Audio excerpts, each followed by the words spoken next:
Hello and welcome to a quite unique new series on the Honest Football podcast. I'm joined as always by Craig Savage and Charlie Betts. Hello, gentlemen. Hello. Charlie sounding very muffled there, like he's still in the dishwasher he was installing yesterday.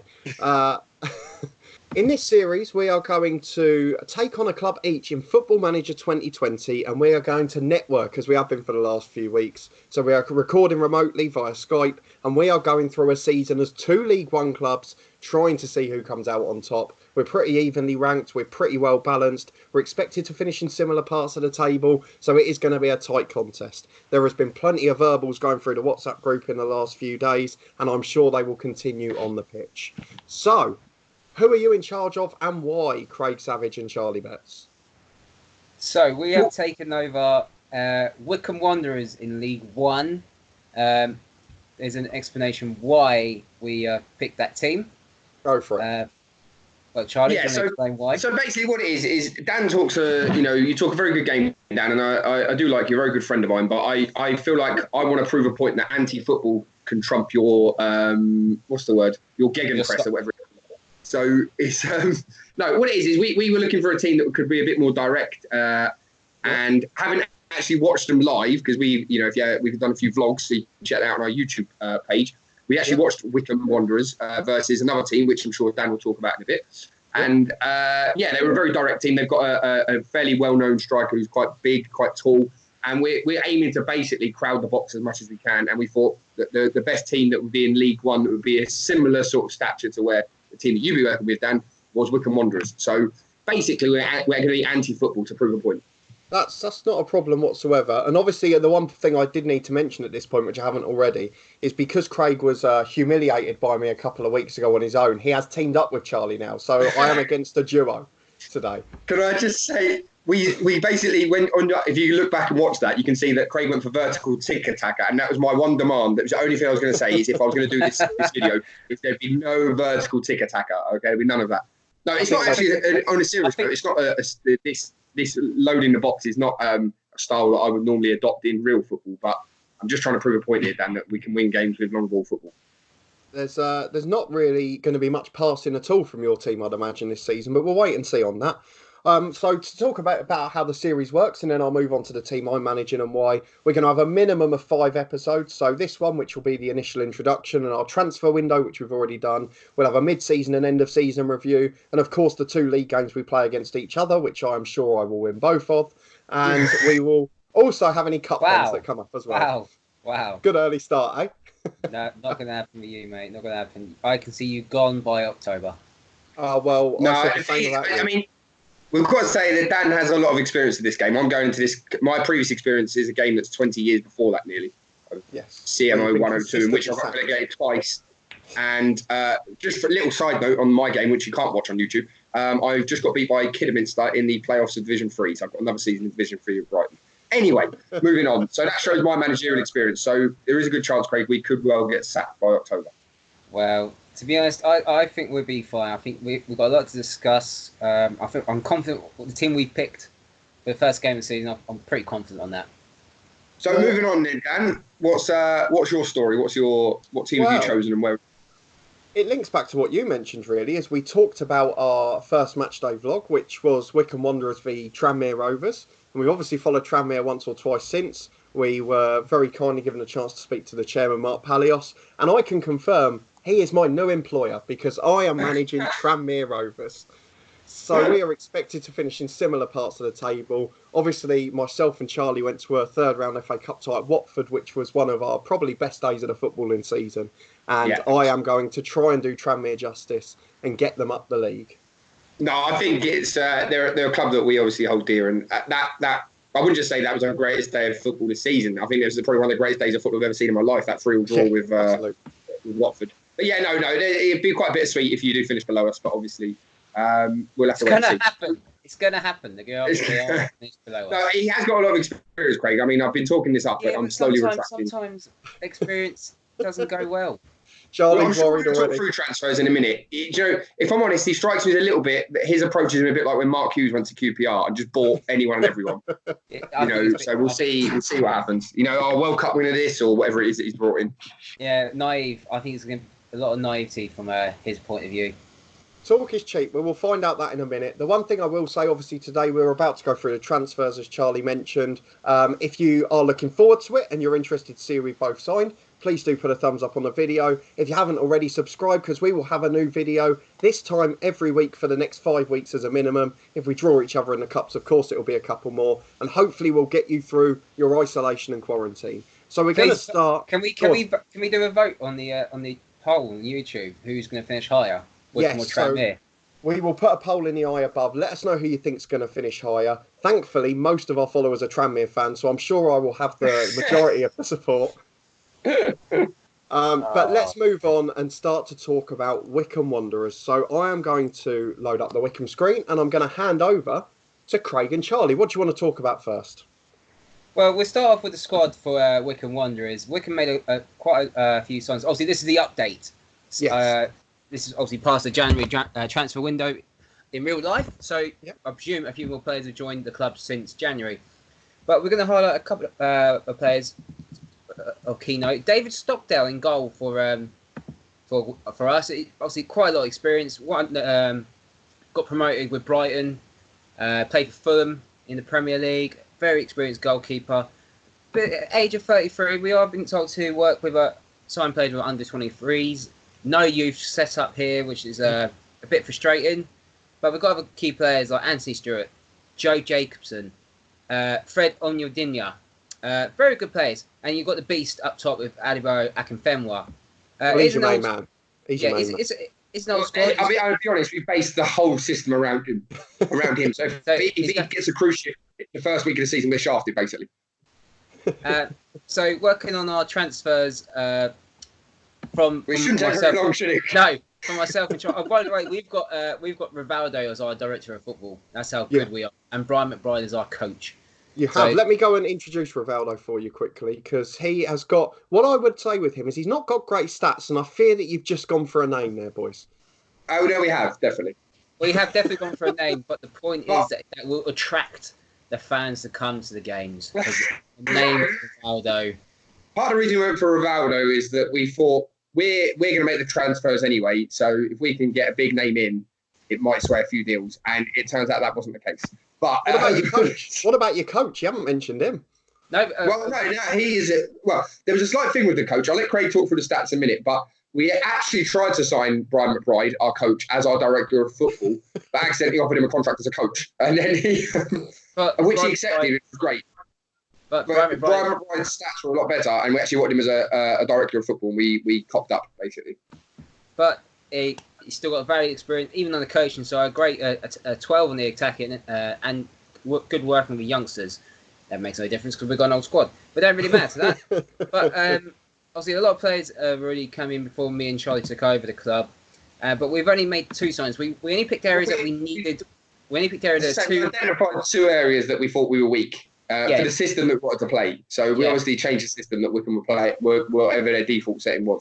So we've changed that. So there was 2 areas we thought we needed to strengthen. And I think we have. And we tried to tick the box of using youth as well, haven't we, with that group? Yes, so obviously we didn't have a transfer budget. The wage budget is... Sorry, not wage budget. The transfer budget was 0. So we obviously had to use loans and free signings. So our first player we signed on loan from Brighton and Hove Albion is Jordan Davis, a 20-year-old Welsh lad. Plays left midfield. Good stats, good determination, work rate's fantastic, acceleration is high, loads of pace. What we want as our wingers is loads of pace and can obviously get the crosses in. He can improve on the crossing. His history obviously on loan at Brighton Hove Albion. Used to play for Bangor City and for Wrexham when he was in his youth. And the other signing we made is Jamie Thomas, a free transfer. We needed another striker because there wasn't many that we had. We needed a foil back in Fenway, didn't we? Yeah, we needed another guy with a bit of pace. His finishing is high. His name Jamie Thomas, a Welsh lad. He used to be at Burnley. Never really got a chance there. He went on loan to Ayr. Played 3 games to them. 3 games for Ayr. Sounds great. Well, he got if they're old enough, you're good enough, and we're giving him a chance. And that's it for our signings, and we're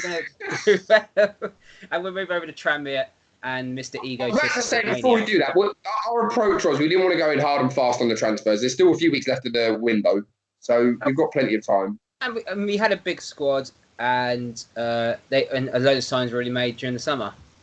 And we did try and loan someone from Dan, but he became a bit awkward about the whole thing. So he weren't offering to pay any of his wages, which was a bit of a problem. Well, I think you should accept our bid for £1 for Stephen Payne. Well, that will give the viewers exactly what they need to know about the style of management you're upholding. But yeah, so that's us. But yeah, we've still got, there could be a few more coming in. We're going to probably see how the first game or two goes and then make any snap last-minute decisions from there. But over to you, Dan. Fair enough. I'm going to move on to Tranmere Rovers, and the transfer window has been much busier. So if we just scroll down here... But that's a sign of weakness, isn't it? Is it? I mean, let's put a bit of perspective on this. You took over a team that in real life, of course, after the January update, were competing for promotion. Tranmere in the bottom three trying to conduct the Great Escape. So I think I had a bit more work to do. Tranmere back-to-back promotions, probably some of the players' quality not reflected in Football Manager, and as a result, I've had to make sales. The biggest problem here was the balance of the squad. So, for example, we had one average left-back, but three good right-backs. So there's a little bit of juggling that had to be done. So let's start with the sales, because I've got lots, whereas you boys had none.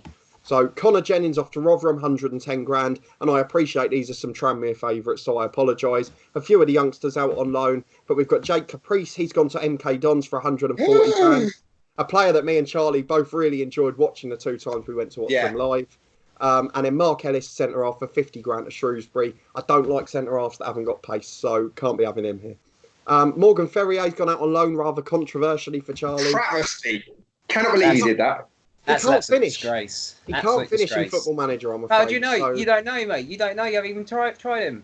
Well, he's absolutely poor. No composure, no finishing. So I'm afraid as much as I like him, he had to go. And the same for Ollie Banks, who's gone on a free for Mansfield. But let's talk about the ins, because there are some standout names there. And I'm sure people are already salivating just looking at the names that are on this league. Salivating.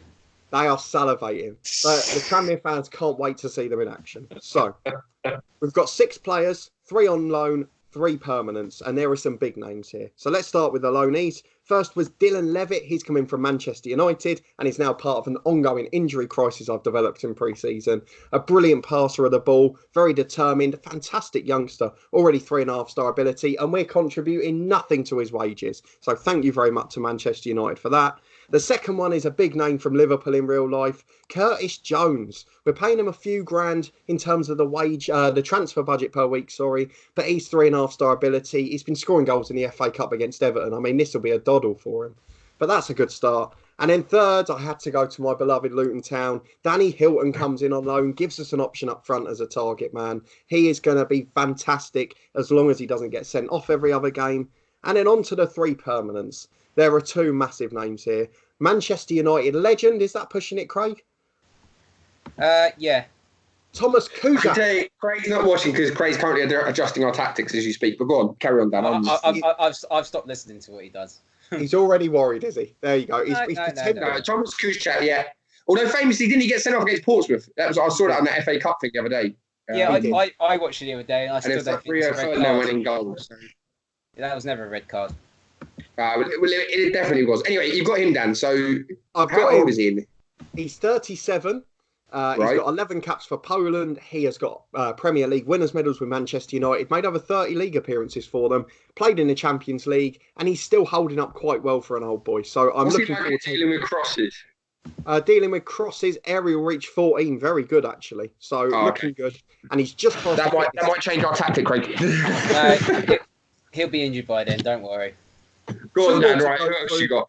2 more. One is Tom Adeyemi, who was once a very good kid at Norwich, has played for loads of championship clubs. So he's played for Birmingham, Cardiff, Leeds, commanded big transfer fees, over £1 million in his time. And he is our star player. 4-star ability, he's earning the big bucks. He is going to be a revelation in the middle of the pitch, although he is injury prone, so I'm a little worried about that. And then finally... you signed a player that's injury prone? Well, wait for the next one, which is Armand Traore, a name that many will know well. He joined the club, got injured within an hour. He's going to miss the first game of the season. Also injury prone, 29 years of age, Senegalese international, but crucially played plenty of games for Arsenal and Pompey in the Premier League. So we have got experience where we need it. QPR as well, yeah, he's played plenty. Did he win the FA Cup with Portsmouth, or was he? No, it was the season after. So he played in the Europa League the year after. Right, very good, very good. So those are my 6 signings so far. I've already got one offer in for someone else after the first day as well. So things are going to be quite busy here in the Tranmere Rovers financial stock, which is struggling. So over to you boys again. Let's talk through your tactic for the season. No, because we don't want to hear your. It's all right. No. Don't worry. No, we sort of alluded to it earlier on, but we're going anti-football. But Craig, you've got the screen in front of you, so it's probably easier because you've got the buttons. But yeah, we're not here to entertain. We're here to win games. Yeah, so we're going to go classic old school, 4-4-2. Obviously, there's one slight issue with that, Craig. What? It's your tactics screen to me is showing that you're playing a narrow 4-2-3-1. So you're trying to fool me already, which I'm not a big fan of. I've got to be honest. You're trying to play the disguise.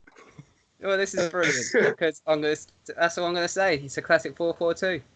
Yeah, as I mentioned earlier, everyone knows you've only got to look at our team to see the way we're going to play. It's going to be balls in the box, causing mayhem, second balls. If any of you have ever seen, likes of Coleraine and Northern Irish Premier League, who are masters at the second ball, that's what we're going to be, Craig. Knockdowns off of the front man, bosh, goal every time. Exactly what he said. I mean, that's fair enough. I mean, it's very easy to see you've gone for lots of classic wingers, a big man, little man combination up front, and you're basically relying on your long balls from your defenders to be direct and straight, which is something that could go wrong. So I'm looking forward to seeing how quickly you unravel that tactic and change to something else. We're going classic Pro Evo 2001. Yeah, fair enough. It was a great formation back in the day, but now it's just not quite going to cut it. Over to you then, Dad. What tactical masterclass are you going to wow us with? Well, I'm going to do the 4-2-3-1. The big gegenpress is Was that your German accent there, Craig? Yeah, it was. Yeah. Well, you got part of it right. I am playing the 4-2-3-1, which viewers will be able to see on screen. But I'm not playing a gegenpress. I'm going for something very different, and I'm not going to reveal too much about it yet because we'll talk about it when we play against each other. Post game after I've won by 3 or 4 goals. But I'm really looking forward to this. Good one. I'm looking forward to this. Once the injury crisis is over and everyone's fit, because we did panic a bit late in the window getting some signings in, I think we're going to be a decent little side. Interesting. Oh, no, okay. No, I think... No, in all seriousness, I think it'll be tight. We will probably unravel, but I think we're almost going to be either sublime or absolutely awful. We'll either win 4-0 or lose 5-0, that kind of approach. But that's fine, we can deal with it. I guess the final question for you two boys before we wrap up, and I guess I'll answer the same one afterwards, is where do you think you're going to finish in the league? What I'll do while you're answering that is I'll bring up where the media predict we're both going to finish, and you tell us where you think you're going to finish. Well, to be honest, I think we'll be mid-table. Yeah, I reckon we'll be mid-table most of the season and then make a big push for the playoffs in the last 6 games and blow it. Wow. Nothing spectacular, but I think we'll be fine. That's fair enough. I've got no problem with that. What I would say, last prediction, if we're mid-table at Christmas, going into the January transfer window, we'll work our magic, we'll push for the playoffs in the second half of the season. There you go. Well, Charlie being ever the confident man, and I look forward to seeing you justify your relegation battle next time out. I'm going for a top half finish, lads. I really feel quite confident we can get in the top half here. I'm not sure about the playoffs because I've got a few injury-prone players and there's not great backups because of the lack of money. But I'm pretty sure we can compete for the top half, and we're not too far away from those sort of sides anyway. So I guess the main thing for us, lads, is to look at when our first game against each other is, it's November. It is November the 16th. It is at Prenton Park, Tranmere Rovers home. And Wycombe will be coming playing anti-football, time-wasting from the start. It is going to be horrific to watch from one side. But hopefully we'll be able to bamboozle them and they'll be changing tactic by half-time. Any final words, lads? You're going down. So I wish the same. I wish good luck to you boys because I don't want you to get relegated. It wouldn't be nice to see, and I'd like you to at least last the season so I don't have to play the game on my own for the second half of the year. But fingers crossed that will work. So Charlie's been doing taunting all week and he's gone quiet now. He's nervous, I can tell.